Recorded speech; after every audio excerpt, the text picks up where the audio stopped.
Hi, Jeff. Hi, how are you? Yeah. How are you today? This is episode 2 of... Did we determine during episode 1 what the name of this podcast is?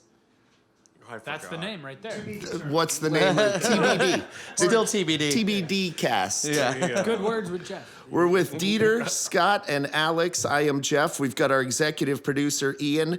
We're hanging out here at Indian Ladder Farms for episode 2 of TBD cast. Good afternoon to the world. Good afternoon to you, gentlemen. Hi, world. Hello, and hello, Jeff. We're here. First question: do you think people out of this world are listening to podcasts now? Is it the hot thing also? Could be. With, Interstellarly, all this stuff with Elon Musk and the Starlink, you never know what's going on. And out they there, think you know? they've detected life on Venus. So, Venusians love this kind of stuff. Like the razors. Venusians, swooping Venusians. But they do a lot of pillaging. Well, sure. Well, why wouldn't they? Alex, what say ye? I mean, radio waves and all the stuff, they can get pretty far out there. They might be able to pick it up. All right, so we've Never covered. know. Check that off my list of talking points. I don't think we're broke. I'm looking at our little script here, and thank you, Ian, for doing this. But nowhere on it does it say anything about aliens. If you are, Oh, if you flip it over, it's in backside. big letters. look, if you're listening to this podcast on Shuffle and you started off at episode 2, I think everybody will be okay. You can pick up at any episode is kind of where we'll be, but it would behoove you to start at episode 1 and follow through. And So talking about aliens on a podcast is like, It's gold. Yeah, I think we just it's became like, millionaires. it's like salt and pepper. It We just is, became certainly millionaires. is. as I was walking onto the property at It's Indian alien Ladder talk Farms, with Jeff. I was abducted as I walked in today. Was there any probing? He was walking a little You can funny. only hope, right? But no, I noticed a bunch of signs hanging up walking into here from the New York State Brewing and Hop Farming Association, something along those lines, with all of the requirements, the regulations, the things you want to do. You're part of a big scene here at Indian Ladder Farms, aren't you? Well, we are members of the New York State Brewers Association, and they help us out with various legislative matters, and we reach out to them, and they reach out to us, so yes. Are they a group of former brewers, current brewers, big mix of people? Some of them are current brewers. Some were past brewers, and then you have a lot of people that do hard work and legislative stuff. Kind of helps out with all the brewers in New York State. All of the brewers. How many brewers are we talking about? It's a huge In New York scene. State? Well, Yeah. we're up over 450 or something like that. It's somewhere up there. It's Yeah, it's a lot of breweries. And it's still growing, believe it or not. Even during this pandemic, there's still breweries opening. So you that's awesome. That's great. Right. Yeah. We'll keep drinking it. You keep doing that brewing scene. We're working hard. You go to the Brewers Association. You tell them what you want them to go to the legislators with, and they come back with yeses all the time. It works both ways. They come to us with wanting to know what is important to us, and they also have initiatives going that they want to lobby on, and so they ask for outreach from us, letters and phone calls and stuff, so we help. What are a couple of the biggest accomplishments over the course of the last, let's say, few years? Well, for us, the most obvious thing is the farm brewery law. That was something that was being lobbied for a very long time. And when the current governor came in, he sort of made it his own. And the Brewers Association was right there to move it right along. And for a farm that, we've all heard the struggles of farmers, that just totally changed the game, changed the scene, probably saved a lot of farms. I don't know how many farms it's actually saved in the state. They did try very hard to incorporate the farmers into the equation because some of the other states that have done this haven't really, done that. So it's like in this state, from day one, as a farm brewery, we had to be 20% New York State product. It didn't mean we have to grow it on the farm, right? Okay. But it had to be 20% of stuff that we bought from other farms. How far down the ingredient chain does that go in New York? Does all 100% of the ingredients of, say, just one main ingredient, everything has to be from New York? No. No. You can have some malt that's grown in Germany. Okay. But if you have, like nowadays in 2020, it's 60%. So 60% of your malt has to be from New York State. Okay. It's been a sliding scale because they realized right off the bat that the farmers we didn't grow enough barley in the state or had the infrastructure to deal with it even if we did grow it. We didn't have malt houses. We didn't have hop processing.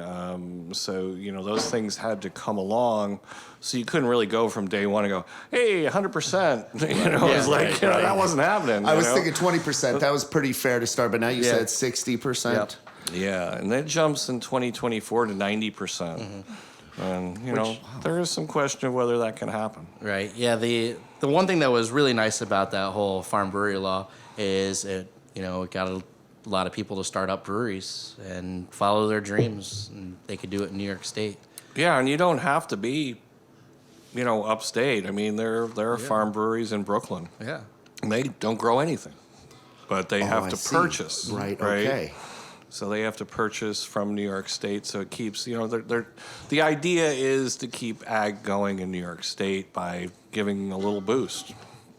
It's beautiful farmland. Why not use it and employ people? And to give people, Scott, as the brewer of Indian Ladder Farms, you were talking about giving the people the opportunity to follow their dreams, to kind of do something they want to do. That's your case. Yeah. Well, Dieter, that's your case. I guess. Yes, it is. I also did Alex, no dreams. Dreamless. He's napping, but no drinks. No, it was nice when I got into the industry because it was about 11 years ago, and that's when the economy was starting to tank. And it's like, hey, what could I do? It's like, I can't be a BMX rider my whole life, and it's not going to pay all the bills. Tony Hawk's still killing it, man. But I'm not Tony Hawk. I'm Scott Veltman. And he was a skateboarder. Might be. Yeah, right? Smaller wheels. But it's like, yeah, well, if I can get into the brewing industry, it doesn't matter how bad the economy gets, people always drink beer. Get in the alcohol industry, and then you learn a lot. Is there a hole in the market somewhere to fill? You said it might be tough to get to 90%. Is there something, maybe an opportunity you've thought about here at Indian Ladder Farms of starting a new crop of one of those ingredients to help the brewers scene? Actually, unfortunately, this year we actually pulled back. We were growing barley here on the farm for about 5 years, and this year we decided not to grow barley just because we didn't know what the situation was going to be with the brewery, and the fact that we are in building a brewery. I sort of felt something had to give, so we were focusing more on our hop yards and build out on the brewery and cidery here. So it would have been a perfect year for it, too. Yeah, so the weather would have worked out perfectly, but there were other issues. But you have a great sense of humor about that, right? Yeah. But we'll probably a couple of years down the road, we'll go back into the barley game. I mean, we're actually, we haven't just totally neglected it. I mean, you can't do that on a farming situation. So we're actually spending a fair amount of time and money prepping the fields for 2 years down the road. So that they will be, in great shape and very fertile. And so when we do go back to barley, we're ready to roll. At Indian Ladder Farms, what are your proudest accomplishments that you contribute to the scene, to the brewers scene in New York State? Well, we like to... That'll be the longest pause of the podcast. Yeah. Because these gentlemen are humble. I had to think.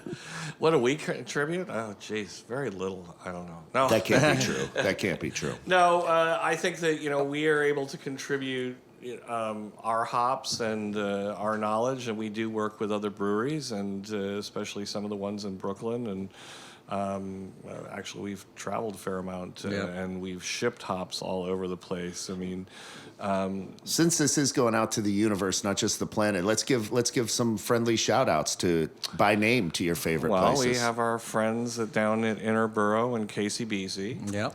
Brooklyn. Yes, Brooklyn. Brooklyn. We've gone to the West Coast and we've done some brewing there. We have our friends down in Atlanta, Creature Comforts, which we made a fantastic beer with them.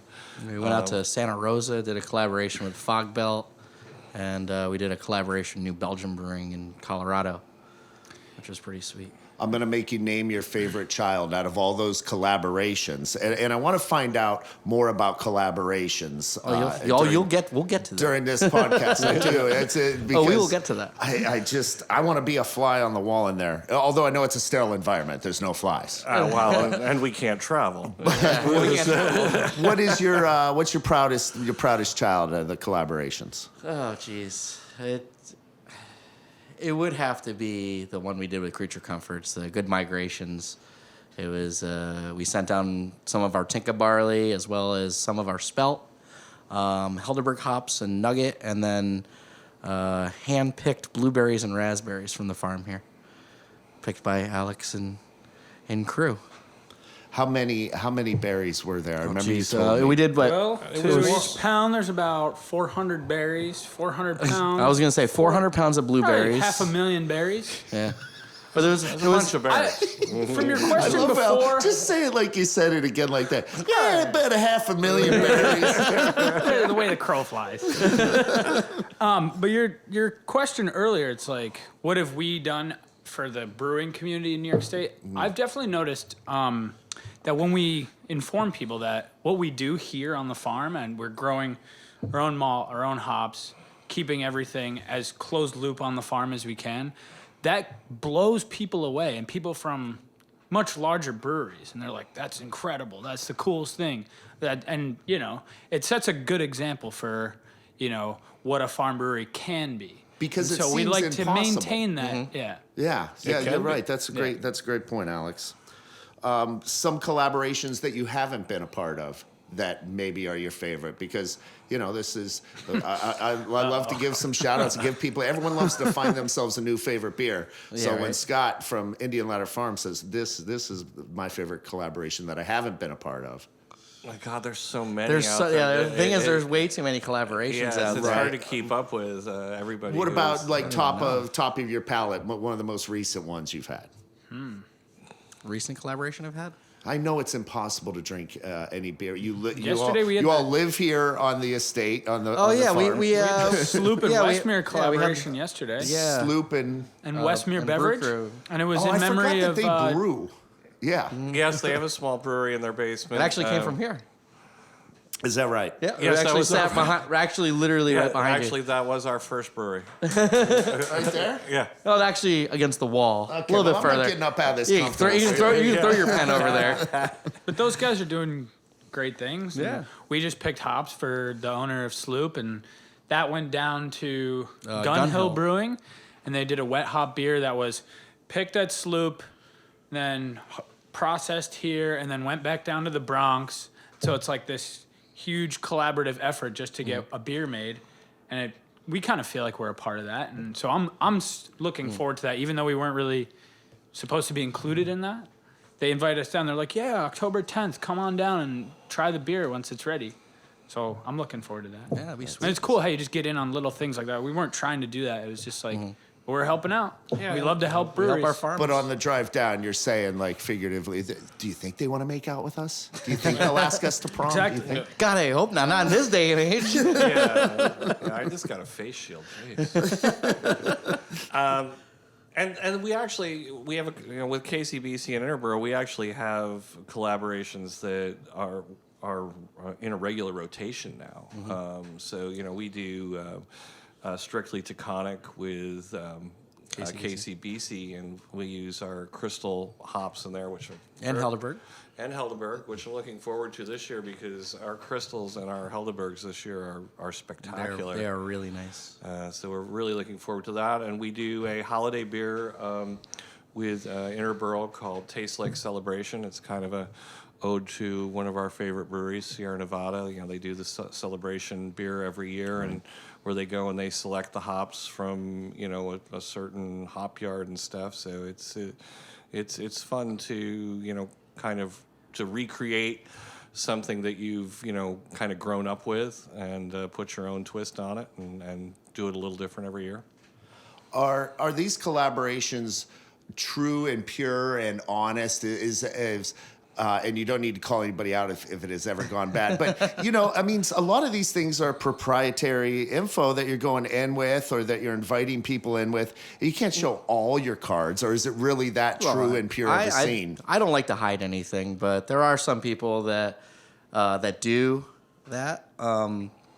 Like, for instance, when we come up with the idea of doing a collaboration beer, we sit down or we chat on the phone about what we want to make, how we want to make it, and so on and so forth. And there's some collaborations where you're basically just showing up for a photo op kind of thing, where it's like you don't have a lot of input. You don't even we don't even get together to come up with a name. But they don't even taste the beer. We've had that. We've done that. Oh, really? We've made a collaboration beer and not even tasted it. Yeah. Two of them were like that. Yeah, But that's what a collaboration is supposed to be, Yeah. where you're sharing secrets and it's collaborating ideas. There's nothing to hide, and that's what, you know, the sentiment of New York State brewing is supposed to be about. It's just like we're all kind of collectively helping each other out. Yeah, same That's what team, it man. should. Same team. Yeah, and it's pretty, you know, good overall. I mean, there are some outliers, but you know, for the most part, everybody is like in it for the same, you know, goal. You know, to create a great product and a great community. I mean, I think the customer feels it, you know, when we're collaborating with other breweries and so on, that we're having a good time and stuff. It's you know. It's not supposed to be about having a bad time drinking beer. It's like the United States Olympic basketball team. It's the dream team. It's fun to watch. It's fun to enjoy. And damn, it wins the world over. Well, we used to have this really fun collaboration. I think we stopped doing this maybe about, 4 years ago. It was called Too Many Cooks. We would do a collaboration. It was for Tap New York, which is a giant festival that happens at Hunter Mountain at the end of April. And 14 breweries would get together. One brewery would host. Everyone would come and bring ingredients. We'd all come up with the recipe. We made it up to season 3. So we did the first one at Crossroads Brewing Company in Athens. We did the second one at my old brewery at C.H. Evans in Albany. And we did one at Keegan's down in Kingston. And it's so funny when you have all these brewers together and you're having a great time. And it's like, hey, this is your brewery, so run There's your one guy run your brewery. We're gonna go drink. Is there anything you've walked away from a collaboration with, that has changed your game? You're like, yep, I'm doing it that way moving forward. Oh yeah, like on how to dry hop beers, like learning all about that, and Water chemistry. yeah, well, water chemistry is always a big thing. Yeah. There's big and little things. I mean, you learn just like, hey, that's not the way we do that. As far as putting a clamp on or something, that's not a good example. But Like just tri like clamp? yeah, just like tiny things. Sometimes you go, oh, well, that's a much better way to do that. Well, and then there's the bigger concepts of the community aspect of it and trying to get people to do things and so on and being involved with other people. You mentioned being insular in your little brewery. water quality. The bagels, the pizza are what they are in New York because of the water. Is the beer as good as it is because of the water quality? Definitely. Oh yeah, Absolutely. yeah. Water is definitely a big thing. I mean, breweries all over the world, for styles of beer, they are where they are because of water. I mean, the Burton ales, Burton on Trent. Burton on Trent. It's like The water and Pilsen. Yeah, water and Pilsen. I mean, they built those breweries because of where the water was, and they were successful because of that. That's why a lot of great breweries are in Germany, especially around Munich and Dusseldorf and areas like that. So to answer your question, Yeah, the way you tweak your water, it can change the way that the hop character comes across at the final product too. yeah. So like here we have in our wells we have intense iron, so we have to remove all the iron out of the water because hops don't like iron. Yeah, they kind of oxidize the hop oils and then actually makes the beer taste salty. I found that out my my first or second brew when we were brewing with this. Like, oh, this is salty. This is gross. I did not put salt in here. Beer's like, oh, we have high iron in our water. It's like, Where does that happen at Indian Ladder Farm Cidery and Brewery? The filter. It seems to me as though you go through a ton of water. That requires a huge filtration system. We have a huge filtration system. We could show you the filter closet. well, that's that one there. Does And the then filter have a name? Joe. Joe. Joe the filter. Joe the filter. Facey the shield. the one at the brewery is called John. John. John. John. Heidi is the hop picker. Yeah. Heidi, bless her soul, picked hops with flawlessly this season. For Perfect just seems season. like nonstop for the last few weeks. Executive producer Ian has a tan like he's been to the Caribbean. It's probably because he's been out in the field helping. He has been out in the field. Yeah. He doesn't have a microphone, so we pick on him. Yeah. Yeah. Scott, you still have hops in your hair. Oh, this is from last season. We literally just finished like moments ago. Wait, so this is a celebratory time. It you is. finished Yes. picking for the season. Yes. Yes, we are done for the season. Outstanding. And All we right, had- let's end the podcast right here. We're going to party. Hammer down, Jeff. Now a hammer word down. from our sponsors. Well, congratulations. All right, well, let's move into some intense hop talk here now then. Since we're talking about the New York State farming scene and brewery scene and everything, how does Indian Ladder Farms fit into the hop scene? How does the hops play into your role? I think a lot of people love the quality of our hops. Everyone that we've dealt with, even on the West Coast, like I've had local hops, even stuff from New York State sent out. Like, you guys actually do a pretty good job. And I think our goal is we'd like to stress our hops so we have a higher oil content. A little side note off of this. During the time that this podcast is being recorded, the West is burning. Oregon, Oh, I Washington, California. Our thoughts are with them. I think we're getting haze on the East Coast Yeah, we from are. it here. We're It feels supposed like to be it. coming in tomorrow. So right? obviously our thoughts are with everybody out there and stay absolutely. safe. But the hop crops. This is one of the. I mean, I know that's grape country. That's God's country. It's apple hop, country It's also. apple country. Yeah. Yeah, they're already behind the eight ball because of immigration. They didn't get all their H-2A workers, is my understanding, Right. and out there they, just as we do here too. I mean, they're picking apples and hops at the same time, so it's a tremendous labor force that has to come in. And plus now they have the whole issue of everything's on fire. So I was just reaching out to some friends in Yakima Valley to see how harvest was going out there. I don't think that they have the issue with fire, but I was wondering what their smoke problems might be. Right. Yeah, a lot of smoke damage probably. And just the manpower getting out into there. I mean, if you can't breathe in the smoke, then you're not picking. Right. Yeah, bless the people that are out there harvesting. Right. Yeah. It's a tough job and makes it that much tougher. So back to the scene here at Indian Ladder Farms. How many different varieties? We have 14 different varieties, but we just made a hard decision this year that we are actually going to be eliminating 3 of those varieties, possibly 4 for next season, and increasing the volume of some of our happier varietals. Which are those?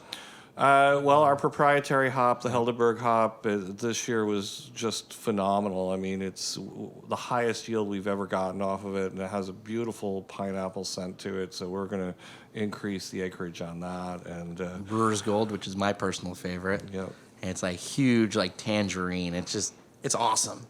There's yeah, I think we talked. That's inside what we have right I here. think Yeah. we talked about that in the last podcast. How very few people grow Brewer's Gold. The Brewer's Gold that you buy from the West Coast is nothing like ours. I've obviously, and everybody else should follow you on Instagram, Indian Ladder Farms, Cidery, Brewery. I believe it's your most recent picture on there. Whoa. Oh yeah, so that's hop hash. So that's a collection of lupulin powder and oil. So lupulin, if you open up a hop cone, it's those little yellow things that are in there, and that's what has all your essential oils. And they just get stuck together, and then they create. It literally looks like hash. Yeah, yeah. And yes, the answer is you can smoke it, but it'll just make you very tired, and you'll probably have a headache. Ian did have that on my notes to ask that question. Probably really bitter too. Yeah. It's just kill your lung. It probably wouldn't even taste good. Where does Indian Ladder Farms fall into 1 to 10, 10 being the biggest producer of hops in New York State, and 1, they don't know how to spell hops. Are there 10 hop producers in the state? Oh, yeah? Is that right? Yeah. So 400 breweries. How many of those are farm breweries?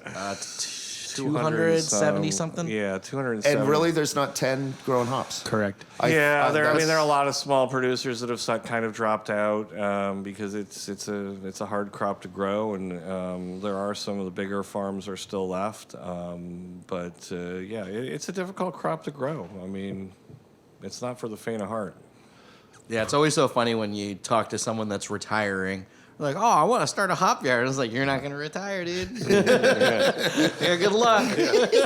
Retiring is not the answer for hop farming. It's like that's work. Who are a couple? Name just a couple of the other farms that are doing hops There's here. Peterson out in Seneca Castle. Rick Peterson. He's kind of the granddaddy of all the big hop farms. He's been when New York State in 2009 was down to I think it was 20 acres. I believe it was Rick. Way to go, Rick. And he's out there in cabbage country where they grow thousands of acres of cabbage and process for sauerkraut. And so he grows tons of Romanesco and cabbage, and he has his 20 acres of hops as kind of a sideline. And the kicker for him and the whole industry is that he does it organically, where very few people do it grow organically. Is it organic that. or is it neglect? Well, Rick's a mad scientist, so he's making his own stuff. I mean, to put on his crop in order to make it happen. So I appreciate that. That's kind of cool. Yeah.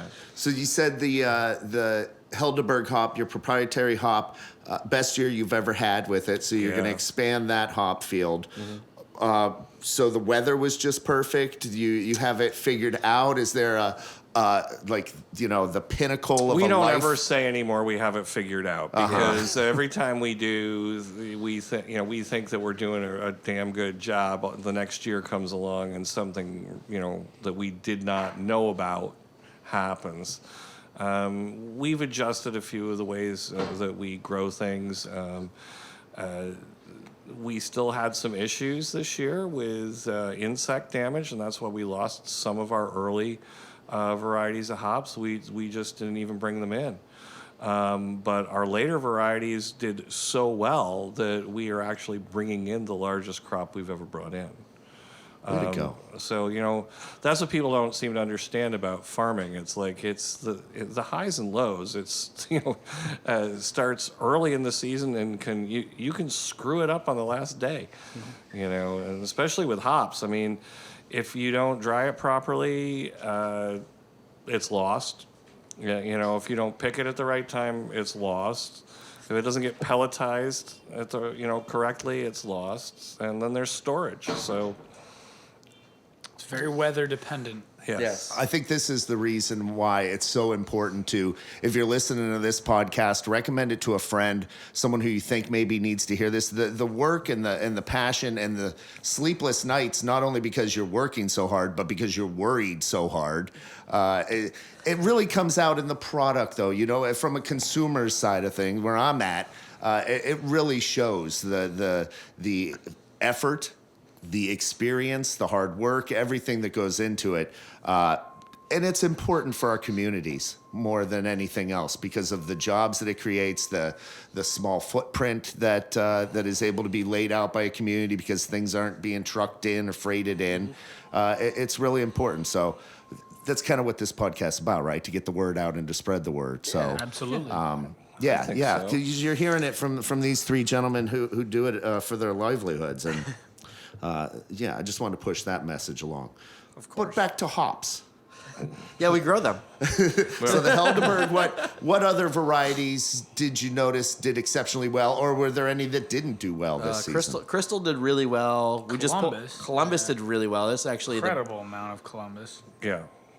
When you say incredible amount, give us an idea of tonnage, pounds. So we're not that big. We're not into the ton game. You know, we're in the hundreds of pounds. So I would say in Columbus, we're probably close to 1,000 pounds, which is very high for us. 1,000 pounds of hops is that's got to be about a dump truck load.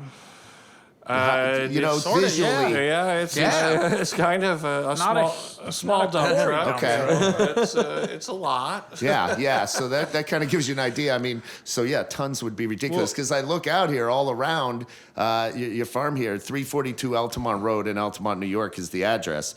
And as far as you can see across the street over there is nothing but hops. So once it's all processed. Yeah, No, Dietrich. not anymore.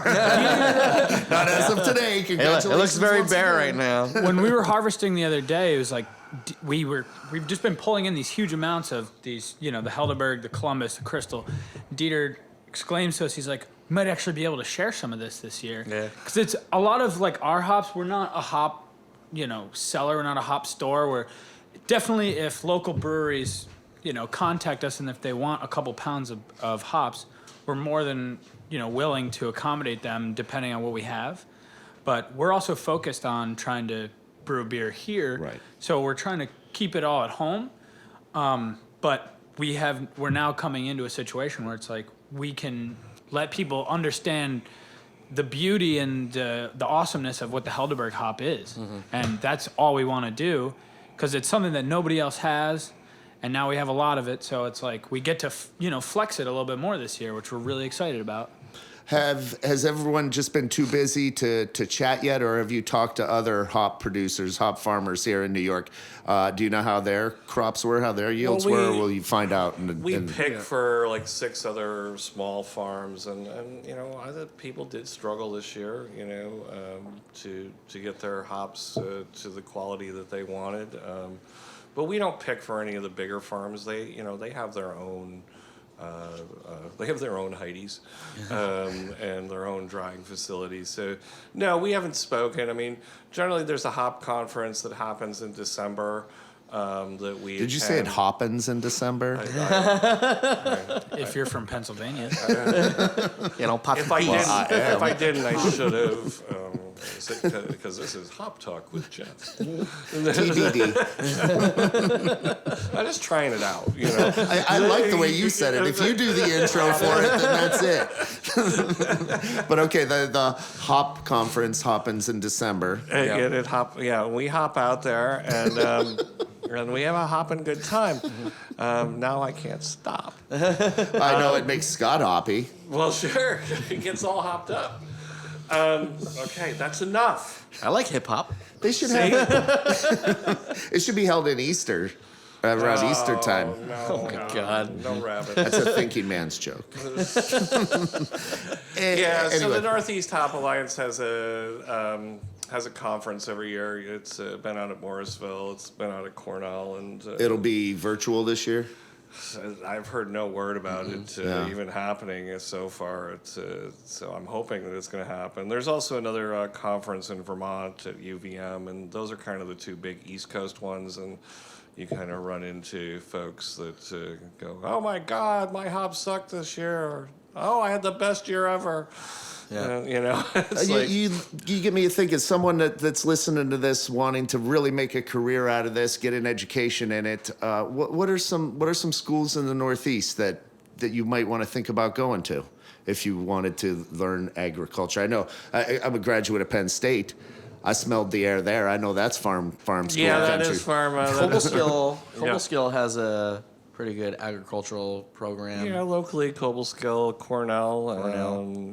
UVM. Those are all great ag schools. They have great ag programs, especially if you want to do. There are people at all three of those schools that have interest in hops. I mean, not all the ag schools on the East Coast have any kind of even remotely hop program. Do you do any kind of internship here at Indian Ladder Farms, or are you just too busy to even take that on? No, we don't do any internships here. Internships in agriculture. Don't need that resume. Internships in agriculture are tricky because you can't legally. You're not supposed to do them. So we try not to break the law too much. That's smart. It's really smart. You work hard. You don't want to throw it all away for something like that. Yeah. So everybody who works here, whether over the summer, or whether it's somebody home for college or something, they're getting paid. You can come here and work, and we'll pay you. Our executive producers learned a thing or two about hop growing. That's true. And you learned about the petting zoo.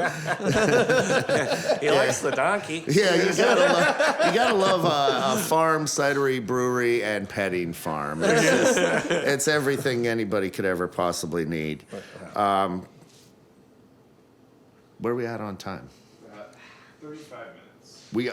Wow. Wow, we have that much time. Wow. Yeah, well, Shit. that. What do you All want right. to talk Well, about? let's cut here and figure out. I'm to the end of my notes, so let's talk about Let's babble.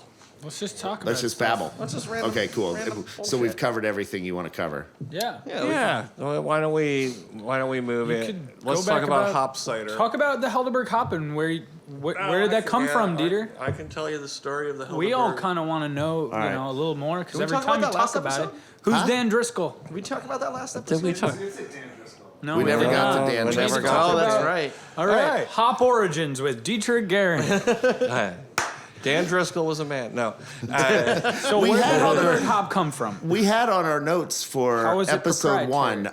1, who is Dan Driscoll? We never got to who is Dan Driscoll. Dan Driscoll was he's passed away now, but he lived Cheers, up Dan. on the hill, and which is right behind the us. great town of Knox, And the where great- I'm from. Yes, he's a hometown boy from Knox. And so when we started to do our hop project here on the farm, there was a little thing in the local paper about, hey, Indian Ladder Farms is going to, try to do hops. And Dan read it, and he showed up with 8 plants. And he goes, I have been growing these and bringing them around to various people, and he said, now they're yours. And I said, okay, Dan, what's the story with these? And he said, in 1974, he said, an old farmer brought them to me. He was the last farmer in Knox that grew hops commercially in the 50s.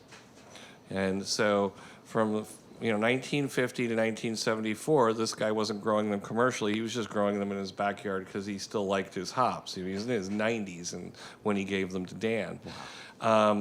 And the story was that he used to sell his hops to Schaefer Brewing in Albany. And Dan had kept these hops going, and he'd given them to various people, and they're growing in various people's yards, in Knox. More ornamentally than anything, and I know a few home brewers up there that grow them.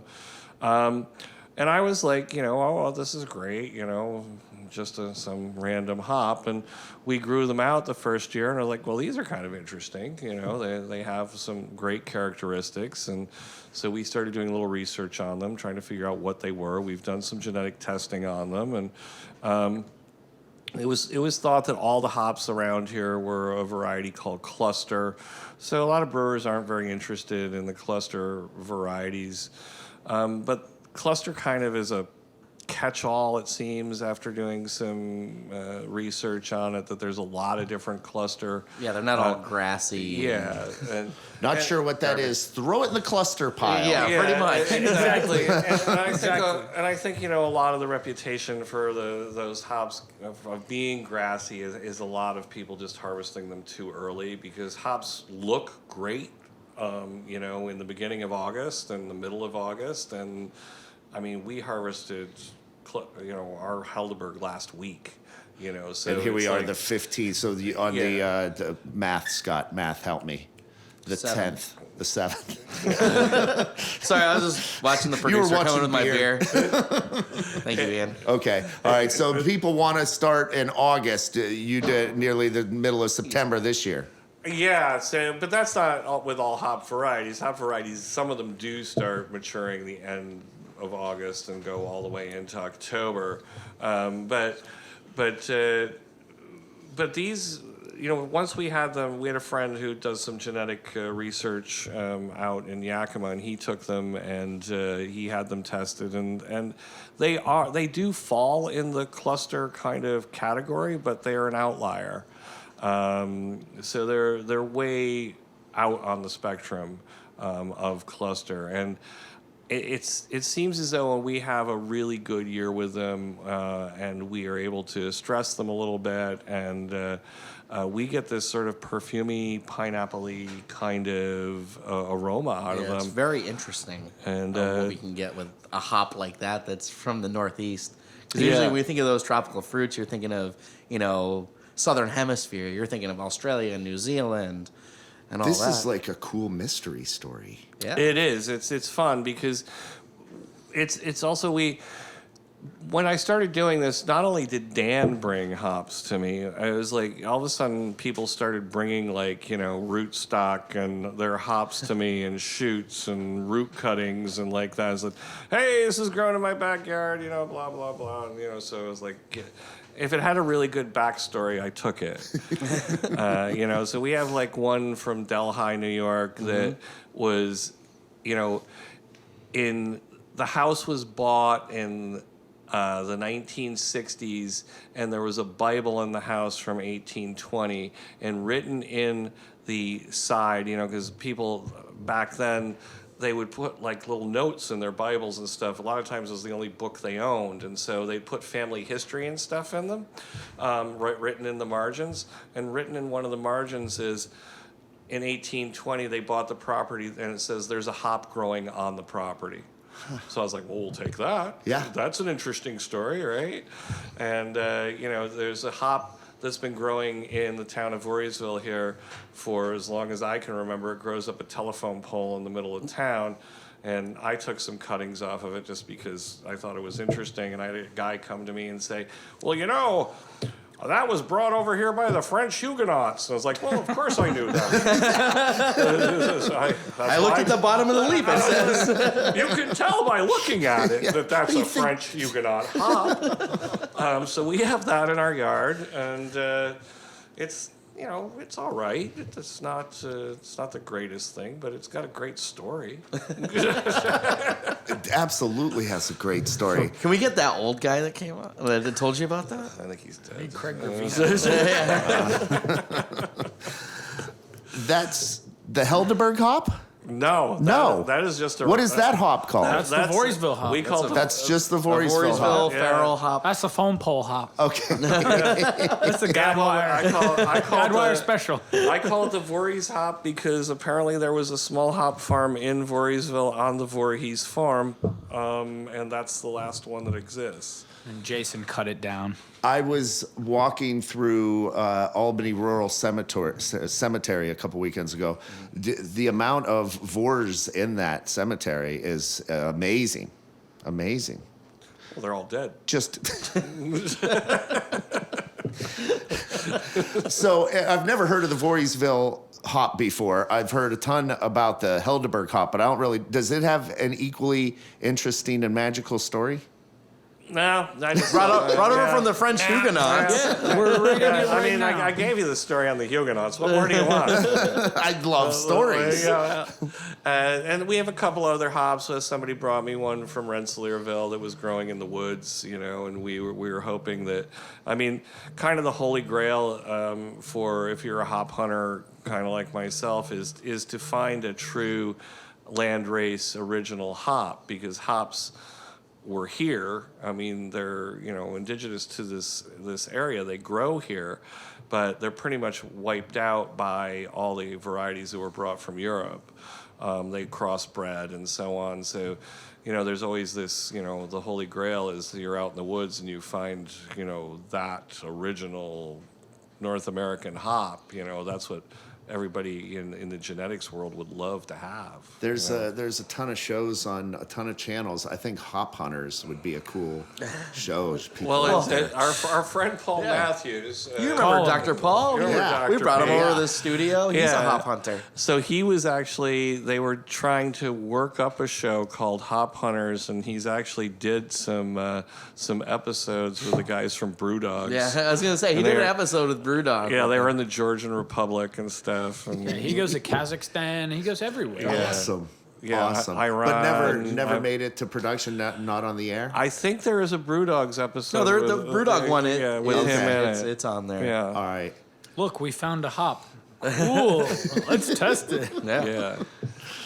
But Good there's content. there's all kinds of he has all kinds of wild stories about finding hops. He actually has a couple of teams out generally, just scouring the earth for various things. There's like what are they in New Mexico? What do they call those places? The cloud forests or something like Yeah. that.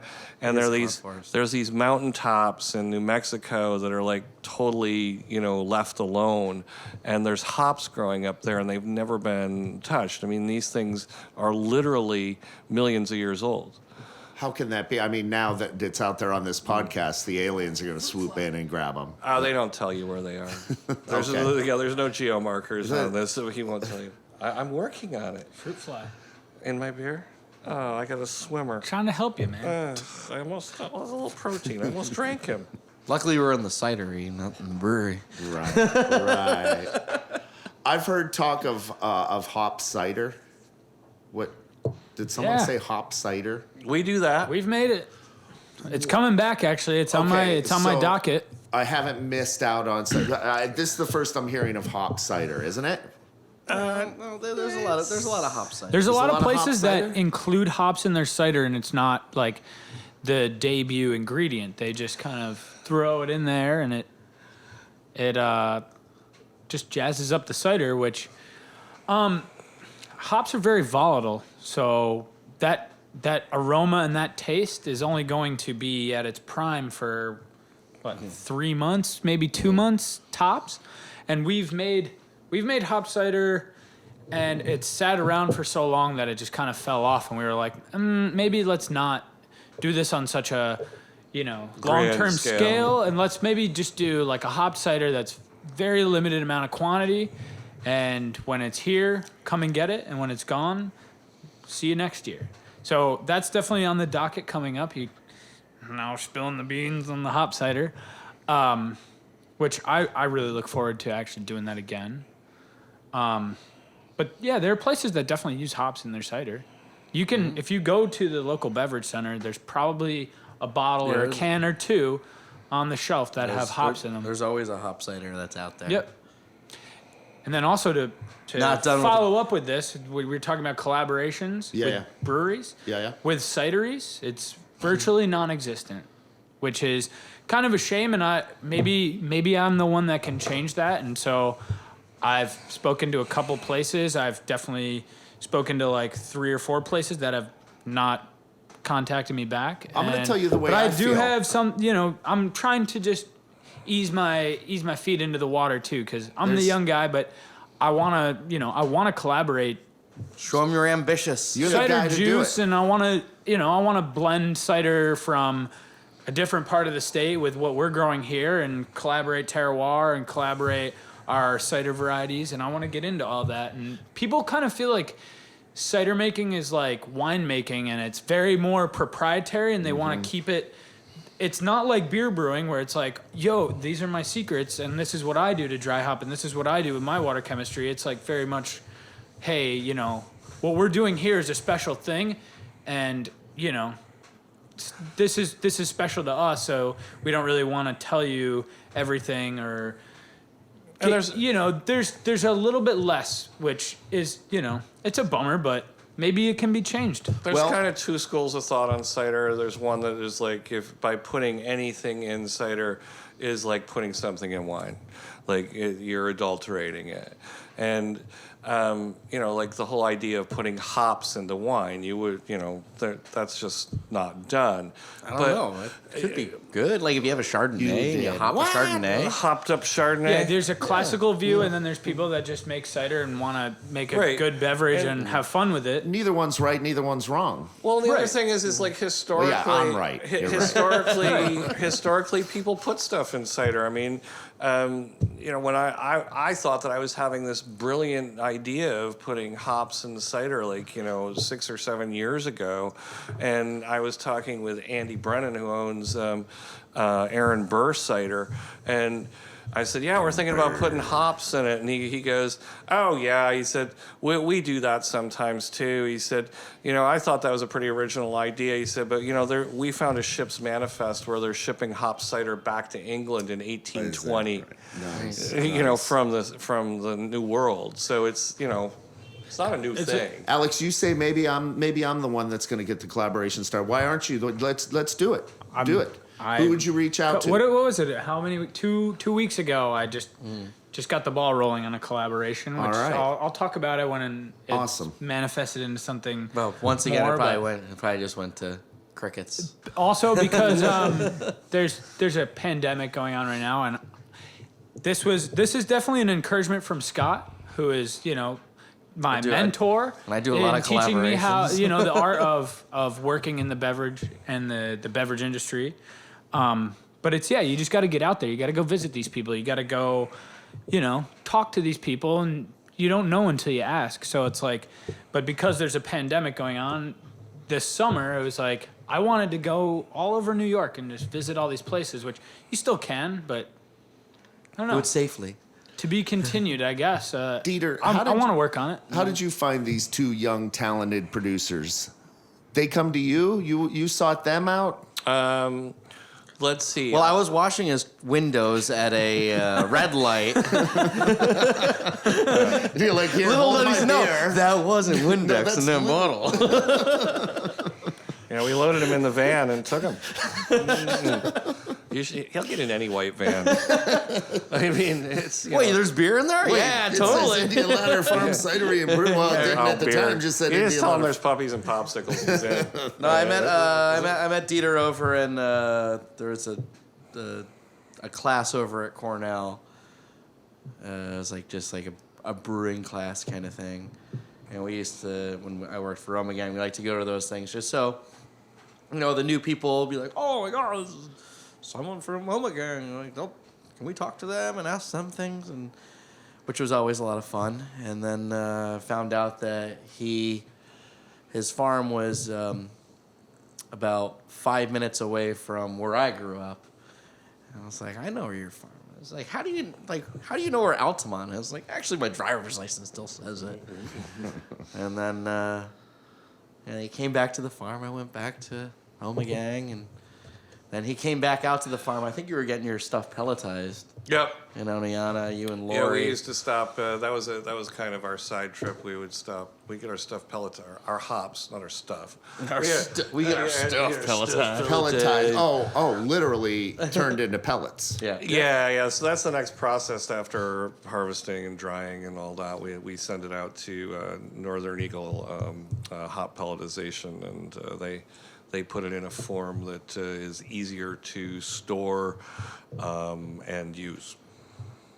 Now, what about this gentleman to your right and the podcaster's left, Alex? Well, he stalked us for a while. He had the van. And then, Well, I grew up in the area, and when I found out that Indian Ladder opened up a brewery, I had just turned 21, so I was super excited. Oh, I can try a local brewery, and that was the closest brewery to where I lived. So I was like, oh, this is super cool, something very close. And I came here, tried the beers, thought the vibe and the whole ambiance of the place was very cool. Yeah, as someone turning 21 at the closest brewery, really ruined it for you for the Yep. rest of, Exactly. Well, I got really lucky. Yeah. And then I came back a second time, and I think it was my aunt. Somehow she coaxed Dietrich into giving me and my best friend like a tour of the brewery back where we're sitting right now. Which And is now Alex's new cidery. Yep, and just showed us around and was like, this is what we're doing. And I was like, this is super cool. And I was like, I remember driving away from this place that day and I was like, I think I'd really like to work there and like be a part of that whole thing. And then I think that day I asked him, I was like, how could I get a job here? And he's like, you just got to come see Lisa and just bring your resume, I guess, and we could find something for you to do. I was like, cool. So the next day I went to the library and like updated my resume, printed it off, put it in a folder, and came back the next day and I was like, here you go. Like, I'm ready to do whatever you want. And I started with sweeping the floors and folding up chairs for weddings and then bartending, and just was relentless on like, hey, I want to do anything with brewing related, tasks. And It's Alex the Relentless. washing kegs and cleaning anything up, helping out with cider blending, and then we got Scott, and so I was like, I'd love to help Scott out, and he took over the brewing, and there was, needed somebody to do cider, and so here I am. Now I have this beautiful cidery, and It's not lost on you the beauty of this is where you first came, this room right here, and now it's your cidery, exactly, right? yeah. That's I beautiful. I kind of forgot about that, but this is like, it's full circle. It's pretty cool. I consider myself extremely blessed to be here. Well, I think that's Doing a a good, wonderful job, by the way. yeah, right. Everybody Thanks, here. boss. Indian Ladder Farm Cidery and Brewery, 342 Altamont Road in Altamont, New York. That's the location. 2 websites because it's such a massive operation: ILFCB.com and IndianLadderFarms.com. I think this is maybe a good place to wrap it up. I think so. Episode 2 of. That's what she We're said. going to go with Hop Talk with Jeff. Hop Talk with Jeff. Cool. But you're doing the intro. It's like having a baby and you don't name him until like 3 weeks later. You're like, it's Jeffrey. You've been listening to Indian Ladder Farms Cidery and Brewery owner-operator Dieter Gehring, its head brewer Scott Veltman, and its head cider maker Alex Gill. The producers and engineers are Troy Pohl and Ian Carlton. Any questions, comments, thoughts, or suggestions can be directed to podcastilf@gmail.com. That's podcastilf@gmail.com. I'm Jeff Mo'rad. Thanks for listening. See ya!